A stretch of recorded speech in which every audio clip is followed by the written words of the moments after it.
This is Smithy.tv. Hey, this is Kenny Robinson. This is Breaking Down the News. Thank you for coming back here this week. And if you were here last week or the previous weeks, I guess you've become addicted now. And there is no outreach program. If you're addicted to us, you are in for the long time. Anyway, it's another Monday, and I have I'm very fortunate to have I think one of the ballsiest female comics in the country, Sandra Battaglini. Did I say it right? Oh, it's amazing. Almost got. I usually call her Sandra Bats because I always think of the guy in Goodfellas, like, go get your shoe shine box. That was Billy Bats. Oh, okay. So Sandra Bats is almost like, because I could imagine you telling somebody to go get their shoe shine box. So, and unfortunately, fortunately for you, the comics aren't the type that would put you in a trunk and take you for a ride. So. Because most of them don't have cars, and none of them have the upper body strength to ever lift anything heavier than a bong into the trunk of a car. Yeah, absolutely. So it is your birthday. Happy birthday! Thank you so much. What are your birthday plans for today? Well, I'm gonna meet up with some friends and I think go for dinner, and then I'm having a birthday party show at the Underground tonight. That's right. I saw. And I was gonna ask Facebook. you if you wanted to come by and do a spot. I might. I have to go. Or just come and celebrate. I have to go pick up my my lady friend coming in from Calgary at the airport. So drop by if you want. 9:30. Well, I only see her once every 3 months, so. Oh, really? Okay. Yeah, so maybe one of those. You know, the nighttime is the right time. But, and where's this gig at? The Underground Comedy. Well, the Underground Cafe and Social Club or the Underground Comedy Club. Yeah, 670 Queen Street East. She knows the address. For those of you that aren't familiar, it used to be known as the Clandestiny. Yeah. And for those of you that aren't really familiar, it's a 420 friendly room. Yep. So that's a problem. You can't advertise as much as you can because I still do. The police know it's there. The police know it's there. They don't care. So for you people that aren't sure what 420 means, it means that all the beatniks gather there and they light up the well, I believe once you go in there you sign in and then you're officially a member of the Medical Marijuana Association or something. I don't know. They get around the law somehow. Yeah. But it's great though because you can smoke marijuana in there. Yeah. And then you have to smoke tobacco outside. So isn't that hilarious? I think it's great, because secondhand tobacco is cancerous and secondhand marijuana smoke is a contact high. Yeah, exactly. You've been there many times. And I don't ever smoke because I live in Mississauga and I drive. Okay. And I try to spend as much time as I can outside, so I don't get pulled over and I'm like, oh. Yeah. So who's on the show tonight that you know of so far? Well, Phil Lutti is hosting, and Kate Davis, Steph Tolev, Tim Naziopoulos, Patrick Hakeem, Gilson Lubin, Sabrina Chavanis. It's a very ethnic show. It is. You know what? But it's like, I didn't think of it that way. It is a very multicultural show. It just represents everything Toronto is. Yeah, exactly. Toronto is very multicultural indeed. I was in Sudbury for 6 weeks, which is where I'm from. Okay. And then went to Kingston last week. Oh, you're from Sudbury. Yeah, man. So Sandra Seamus. Yeah, we're both from Sudbury. So what is it about that town that makes you opinionated? Mouth and chicks just have to get out of there quick? Yeah, I don't know. Maybe it's all that nickel. You know what I mean? Hard rock mining. Yeah. Or is it just all the alpha males that are around there and you go, probably. Yeah, you know what? I don't think I care to dance with any of these fellas. I think that's all of it. Okay. Yeah.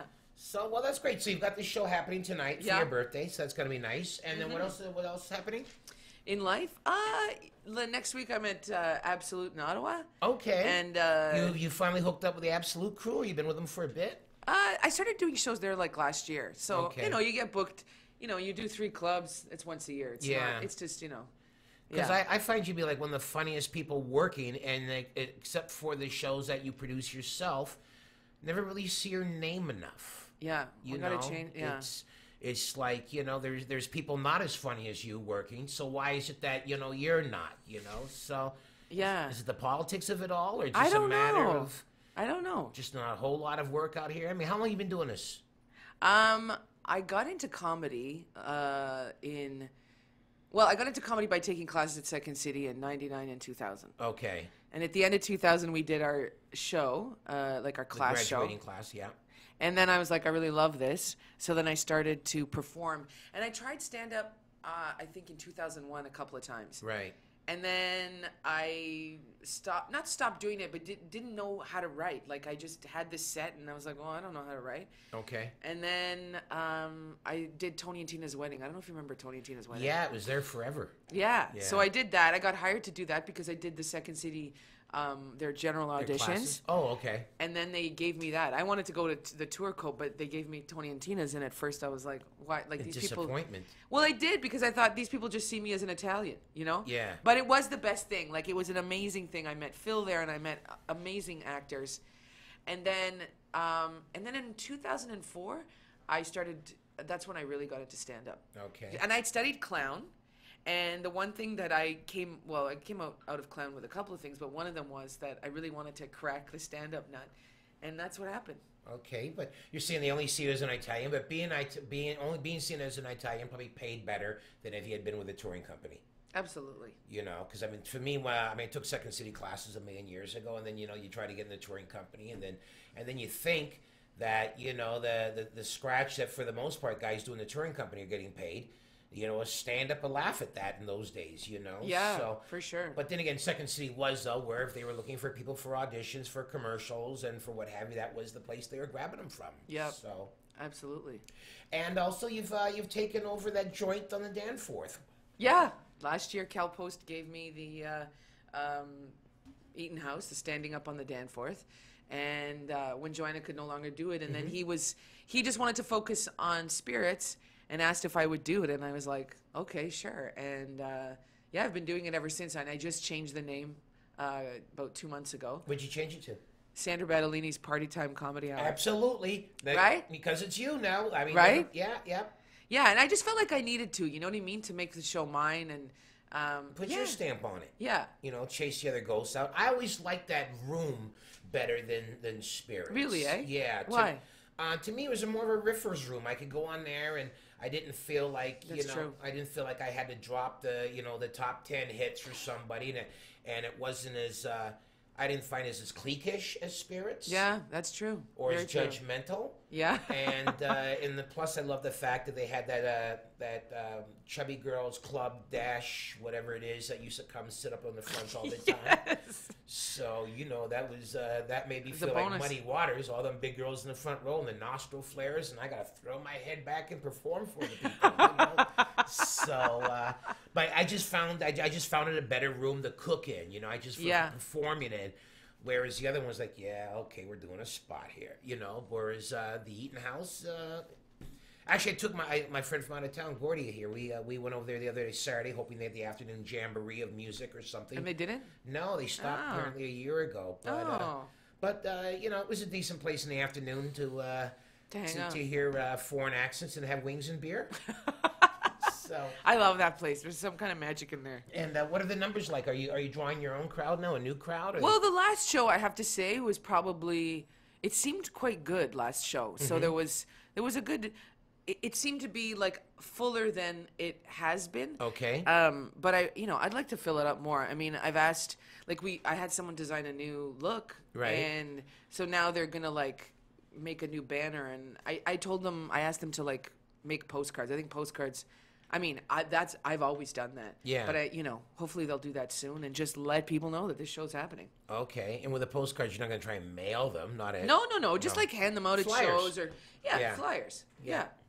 Don't tape them anywhere, though, because you're fining people $500 now for venues for posting on city property. Oh, really? So you have to find the wooden boards where construction's happening. Fortunately, it's Toronto, and there's construction every 3 feet. Yeah. But if you put it on a stop sign or a mailbox or something there... Oh, you're in trouble. They didn't care about these things when we had the crackhead mayor, but now with this new John Tory mayor... Oh, yeah. So whereabouts do you live? I live at Carlon Eastern in Leslieville. Okay, so you're right in the heart of... you're right, and there used to be all kinds of studios there. So, so let me ask you something. Were you affected by the TTC this morning? I wasn't, because I woke up after 10. Yeah. And then I went 10, did they have everything working again? Or? I think so. My roommate said that... I guess I was online, and I saw that people were talking about how the TTC was shut down. And I was like, oh, dear. I was planning on taking the TTC to come here today. Right. And then I had... I don't know. I was trying to get... invite people to come to the show tonight, and then I was like, oh my God, How are they going to get there? Yeah. I mean, yeah, and then I was like, I don't have that much time to get to Kenny, so I drove. Okay, because for some reason I thought you'd be coming from like the Dufferin area. I thought you'd be coming from the West End. No, I live on the east. I've been living on the east side since 2002, I think. Okay. 3, something like that. Yeah. Okay, so you're spared. You don't have to go through the inconveniences of whatever. What was it? They say it was a communication problem today.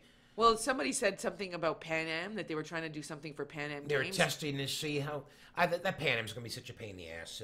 And for those of you that aren't live in Toronto, the center of the universe, today our TTC, our Toronto Transit Commission, for whatever reason, everything broke down. Monday morning, raining. Ugh. Raining. The angels were pissing down on the earth, and there were no buses, there were no streetcars, the sidewalk wasn't running. There's already conspiracy people thinking that it was a test to see what's going to happen when when the government takes over and enforces C-51. Oh, okay. Somebody else said there was a bomb scare, but you know, What? I like it. Don't you like it better when we just didn't have any of that? It was just like a strike. When Yeah, the TTC yeah. just said, fuck it, our janitors aren't getting $37 Yeah. an hour and they want to privatize us. Let's just bugger off at them, you know? So, But the city's the city's buzzing right now. Like, I don't know. I'm just feeling like there's so many people here coming here every day. So much is happening. So who knows? I mean, why they did that this morning? I don't know. I mean, it could be any of those things. I think it was incompetence more than anything Well, planned. yeah. That's probably right. You know, it's were you affected by the last time TTC had a strike? Yeah, I think so. Yeah. When was that? It was on a Friday night, I remember, or a Saturday night, and it was kind of like a wildcat strike. And to me, it was great because you had all these young 20-year-old girls downtown, you know, with the short skirts and the heels, and there was no transit. Right. And they're all trying to get home to like North York, and they all live, you know, further up on the subway lines, and you know they're trying to get home in cabs, or they spent their cab money, and you see them walking home, and they're carrying their shoes, and the heels are broken. It was like the Russian army in retreat of Stalingrad, only they were all in high heels. But you know what? If that, I mean, what time does the subway shut down on a Saturday? 2 o'clock? Well, every night. Yeah. If something that like bus isn't running, you're screwed if you got to go north. Yeah. And you've taken TTC. You know what I'm saying? You're screwed. So it's not so much the better way. No. Well, a lot of times it is a Then in good London, way. England, the subways shut down there like, you know what, noon on a Saturday night or something like that? Really? Oh, it's really early. I mean, the bars are open till I don't know what time, but, you know, the subway or the tube, as I call it, it shuts down like 2-3 hours before the bars do. It kind of pisses me, not kind of, it pisses me off. I'm like, Friday, Saturday, just keep the thing open till 5 a.m. You know what I mean? Okay. That's what I think. But I don't know. Obviously, they're not listening. But I haven't really told them. I've just been saying it. For years. You know what I mean? That's a new platform. Yeah. So, I don't know. I think it'll make things sense. Well, if we had this TCC running till 5, I think then we should, get with the new era and have the bars open till 3 or 4. Why not? Or if you go to the underground tonight, being a Monday, then that should be open late for them as well. So, anyway, I'm glad that you weren't overwhelmed by public transit. No. And these things never happened underneath our crackhead mayor. I know, right? I'm finding things are so much better underneath Mayor Ford. Like, I received, for years I didn't get any parking tickets across from the home where my mother's at, even with a handicap sticker. No tickets. And now, since with John Tory, I got like $120 for the parking tickets, like within an 8-day span. Never happened underneath the crackhead mayor. We never had the TTC fall apart underneath Mayor Crackhead. Who knows what? I just don't like. I don't like this guy. Tory? No. Well, he's a decent man. Yeah. I mean, he's still a conservative, but I mean, you're never going to turn on the news and he's going to say, I got enough to eat at home. I mean, you're never going to get that kind of joy Yeah. and fun with him. But I mean, I think he's all the right-wing policies of Rob Ford without the crack. amusement that goes in between budget cuts. So, and who did you vote for? Just curious. You know what? I don't even remember. Did you vote? I did, but what was running? I mean, the last time It was Olivia Chow. I voted for Olivia. Yes. Because there's John Tory Yes. Chow, and then there was Tito Jackson. Doug Ford. It was the brother that you didn't want to have win. But when Mayor Ford was running, I voted for Joey Pantalone. Okay. Joey Pants, yeah. Yeah. We need a good Italian. We've never. How does the city of Toronto? Has the city of Toronto ever had an Italian mayor? So he's been too waspish. Yeah, like Sudbury. That they have a major Italian community, which a lot of people don't. always know. But Well, sure, they went there because there was a work boot concession, and all the Italians went up there. There's work, and it was, but then we had an Italian mayor there for a long time. Really? But you'd think that Toronto, it is very white, but it's very waspish. Waspish, yeah, and it's like we got to break through that shit. Am I right? Well, I think so. I think we're breaking through it. I mean, I think the closest thing we had to an Italian mayor in Toronto was the guy that used to have Joey Lombardi, used to have the chin picnics. I think that was probably the closest to an Italian mayor that the city, that's only during Canada Day weekend and with the chin bikini pageant. Yeah. So. Exactly. But that's the thing about in Toronto. There, whenever we have the elections for mayor, there's it's like trying to bet on a racetrack. There's 16 different horses running, and and all you really need is 3 votes to win sometimes. So. Yeah.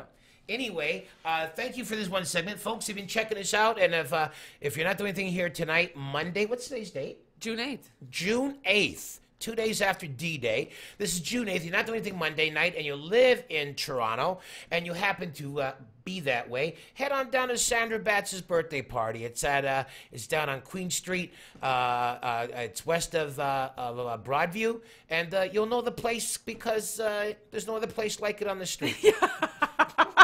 Exactly. And just knock on the beaded curtains and say, Sandra and Kenny sent you. Yeah. Anyway, it's breaking down the news. Thanks for checking us out. We're going to check you out, and we'll be back in a little bit. Thank you.